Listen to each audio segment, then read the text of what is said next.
Great to be here in London. Super excited to be able to meet with all of you and come back to the UK and share a little bit about how the App Store and ASO are evolving. And today we're going to talk about AI in the App Store because Apple recently talked about some new ways they're evolving the store that incorporate AI that are really going to affect marketers and are going to affect how apps are presented in the store. Some people know a little bit about me, but I have some background here. So for context, I started Gummicube with my co-founder, Ann, in 2010. We've been doing App Store optimization for more than 15 years at this point. And we were really one of the first integrated ASO companies to integrate technology as well as agency-style services under the same roof. So kind of a very integrated approach where we understand all of the ins and outs of all the things we have to do for ASO. I've been in mobile for 20 years. I launched some of the very first downloadable mobile apps in North America back when Qualcomm was introducing Brew and J2ME were the big two popular technologies almost a decade before the App Store existed. So I've been doing this for a while. And in 2022, we did something really cool. We merged with a company called Airship that focuses on optimizing after the download. So now we can offer kind of an integrated view of how you A/B test and optimize the entire user journey from the point of discovery in the store all the way to after the download, which we thought was very, very important for the evolution of app optimization in addition to store optimization. Now, with all the changes that are happening in the App Store, we've always had this core thesis. The core thesis still works. This is not SEO for apps. The App Store and Play Store do not work like the web. You would not optimize them like the web. I often see for the last 10 years tools that look like keyword planners as if you were planning a Google AdWords campaign, and I scratch my head, what does that have to do with ASO in a lot of ways from an execution standpoint, because it does not mirror how the algorithms in the App Store and Play Store work. At the end of the day, these stores are merchandising engines. What they're looking to do is gather impression data through the store, gather click and tap data through the store, whether that's coming from search or browse or explore as Google calls it, and gather aggregate audience conversion rates to understand how relevant you are to particular audiences across different features. The more you rank for, the more coverage you get in the store, the more you focus on ASO, essentially the more data Apple and Google are able to collect about impressions and downloads. It's like feeding the algorithms nutrition to allow them to merchandise you in more efficient ways in the store.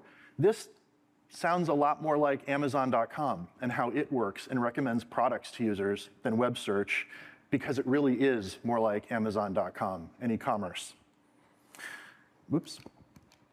So to us, when we think about metadata, we think of it like a suggestion. Every time we update a customer's metadata, it's like telling the App Store and Play Store, crawl me again, learn a little bit more, build upon what you learned the last time we updated. And the more you do this in a systematic way, the more your presence expands in the store, and as that happens, it becomes less difficult to rank for keywords that you care about because you're ranked more broadly throughout the store. Now, AI and what Apple has announced, what they're doing, is going to change the structure of search, but people will still search. They'll just do it in different ways. So it's important to learn how we have to evolve over the next few years our models for how we think about discovery in the App Store. Now, there are some tactical blocking and tackling things that Apple has announced. One of them is app tags. Many of us have heard them. Some apps are featuring them today. Essentially, you're browsing a search result in the store. You can actually see some tags that are generated. And this is actually pretty important because when you think of organic users, they're really just browsing the search results like TikTok. They're looking at you for 5 or 6 seconds, and they're looking for what causes them to stop. What causes them to stop is your call to action on your screenshots or something that says, hey, my app is directly relevant to your search. I don't have to learn anymore. I want to be lazy, and I'm going to get the get button and download your app. Most people don't want to read paragraphs of text. Most people who are searching organically don't go to your main store listing and read the entire description. They're looking at whether it's relevant directly from the search or browse experience. So app tags are really important. They're going to become as important as your call to action and screenshots. And everyone is asking us, hey, where does this come from? How do I get this? Well, Apple has made some statements. They've said, okay, well, app tags are generated using language learning models automatically based on metadata. And so that means what you do with ASO does affect these app tags. while it does somewhat have to do with what you declare as keywords, it's not as simple as declaring it as a keyword. You have to build relevancy for the terms that you want to have Apple populate a tag for. Similar to the way you think about building relevancy for a keyword you might bid on with Apple search ads. What you do in your description matters in terms of creating relevancy.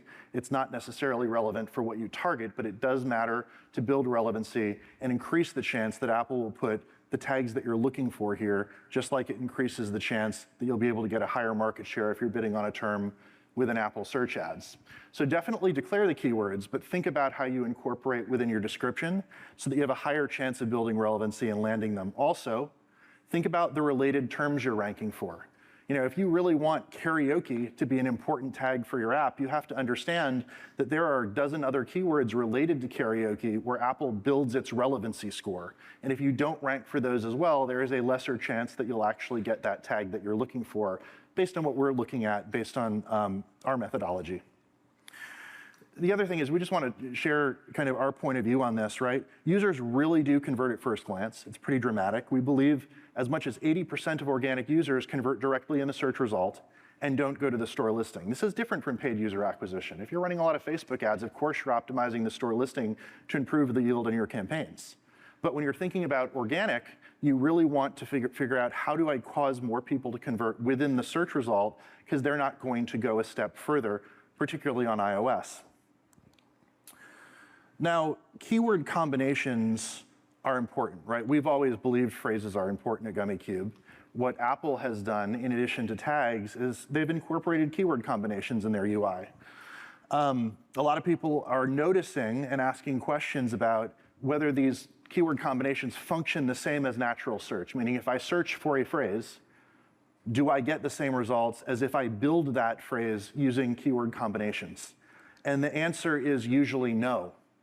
And the reason for that is that Apple is using AI to generate slightly different results based on what people are building.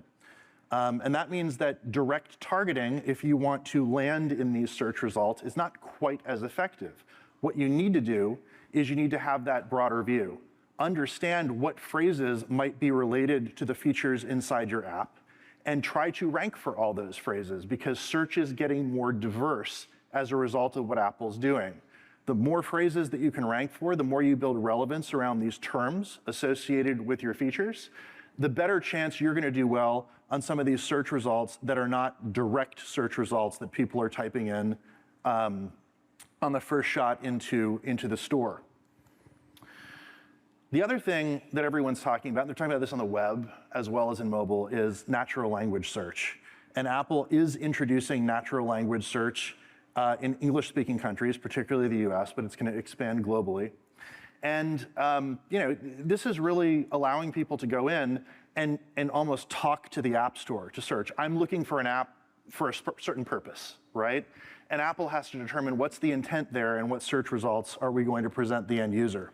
This really has the potential to disrupt search, because just like you saw Apple doing in the previous slide, when people are tapping on the suggestions that are appearing, Apple is building search results based on what people are kind of telling it as they're using natural language to talk. And the results are not always, one, they're not always what you would think. They're not always the same as a direct query. And two, you don't exactly know what query Apple is pulling from, which is why a broader strategy is actually going to be important to succeed here, because a natural language query is not the same as a query where you say, okay, what keyword has more volume, because people might change their query slightly if you look at a large data set, right? So we have to think, how do we go broad? How do we make sure we have maximum relevancy in the store so we can succeed here? We have some theories in terms of how this is working, right, in the App Store and what Apple is doing. And obviously the challenge is just consistently understanding how that language learning model is interpreting what the user tells it. One, we do think that Apple is interpreting that query and turning it into keywords. So at the end of the day, there is still keyword targeting, but because this natural language way of searching is a sentence usually, you're actually targeting phrases more than individual terms, because Apple's looking to get much more detailed and much more relevant in terms of what the search results are.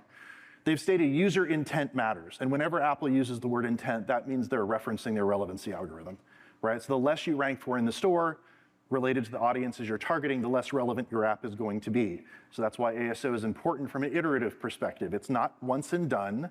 If you update your app, Apple might be in a learning phase for 3 or 4 weeks. After that, they stop learning. You've got to update again in order to kick it back into its learning phase. And over time, you build a nice matrix of keywords that you rank for. You're not going to do that if you're staring at a keyword planner, looking at one keyword at a time, only thinking about the keywords that you know to track. You have to understand how Apple and Google merchandise you. That's very important. And so that's how we think about the future of the way search is going to work in the App Store, at least at a foundational level, based on what we've heard, what we're seeing, and what we're studying. Now, I've had this slide before, but I think it's really important. Gummicube really believes, and always has believed, in the value of middle-class terms. And what I mean by that is moderate terms, not the super high volume ones, which make up 50 to 60% of the total queries in the store. I think language learning models are going to make this even bigger, because when you think about the way people talk when they're asking search something, it's a phrase that's going to be pulled out. It's not an individual word, because Apple's trying to drive more relevancy. And so phrase results are going to get more and more volume as this evolves. It's not going to be the one keyword to rule them all. We always tell clients who come to us and say, hey, I just really want to rank for this one keyword. Why can't I? We always tell them you're not focusing on the right thing, right? But now this is proving Apple really is moving to that direction in an even bigger way. We have to pay attention to those things. Now, it also means that when you look at traditional keyword planners, public search data is going to get worse. If you look at popularity scores, which a lot of keyword planners out there rely on, popularity scores are not reporting back what phrases people are telling ChatGPT or the language learning algorithm to search for. They're just looking at individual keywords. So you're not going to be able to say, okay, this phrase is more important, or this statement is more important. What we have to do is simply understand, of your features, what keywords are related, and now we have to get you ranked for all of them. We always believed that, but now it's even more important as LLM models come into play and AI comes into the stores. Now, this is one of my favorite things. People always say, I hear it all the time. I heard that just a few terms drive most of the volume. Well, that's a self-fulfilling prophecy. If you're a brand and you focus on brand marketing, but you don't optimize well, you're not leveraging the store to discover new users. You're just catering to the people who already know about you. So naturally, your conversion rates will be artificially higher because you're not allowing new users to discover you. And yes, you're not getting volume for other terms because you're not doing ASO or targeting them. Don't let that self-fulfilling prophecy make you believe that there isn't volume elsewhere. The App Store is a place where people discover apps. It's the #1 place where people discover apps. It is not a vending machine, right? So it's important to be present there. And so, with LLM and even, some of the advice that, frankly, you might hear from other people, what you believed before in terms of how you target keywords and what's important is kind of irrelevant now. You look forward over the next 2 years, we believe there's a revolution that's going to happen in search where it's going to be much more spoken and much less individual query oriented. But that speech enables the algorithm to understand what query to pull up. And we have to get between that to help our customers optimize. And that's what we're focused on. So just remember this, right? We always want your apps to succeed. We have, obviously, a different methodology to how we approach this than a lot of people, called the e-commerce methodology, but we think that's important because it does help you rank more broadly in the store. It does help Apple and Google merchandise you more efficiently, and that's what we want. It's not the one keyword to rule it all and the one keyword to track kind of strategy. We do believe these new features are going to change user behavior. AI is going to change user behavior. What used to be ranked #1 or #10 is going to have different volume. Conversion rates are going to change when you look at apps that have tags and those who don't, because it makes it easier for users to discover. And everyone's going to have to pay attention to this. And the long tail matters. Middle-class terms always mattered. And honestly, if you're looking at a keyword planner and you're tracking 10 or 20 keywords and you're not looking at anything else, you're missing 90% of the placements you have in the store. You're not truly understanding where your traffic comes from.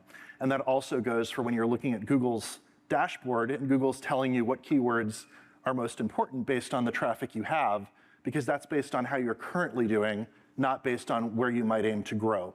And that's really important to keep in mind. So leave the past behind, right? Pay attention to what's going on with LLM. We are, particularly how Apple is using it, how Google will be using it. the future is going to get more interesting, but it's going to get more complex, and it's important to prepare for that.